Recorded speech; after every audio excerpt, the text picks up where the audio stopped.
Hey, what's going on, people? A quick fix to your iPad dead battery.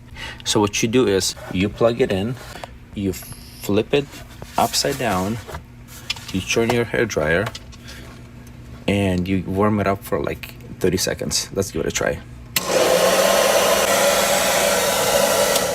Let's see if it did the trick. It's actually hot. And it's cold on top. Okay, let's unplug it and plug it back in.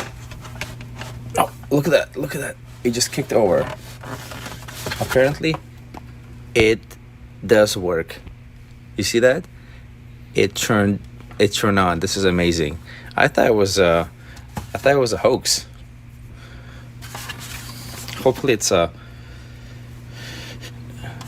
solution, not like a quick fix. Thank you. Share, like, subscribe. Goodbye.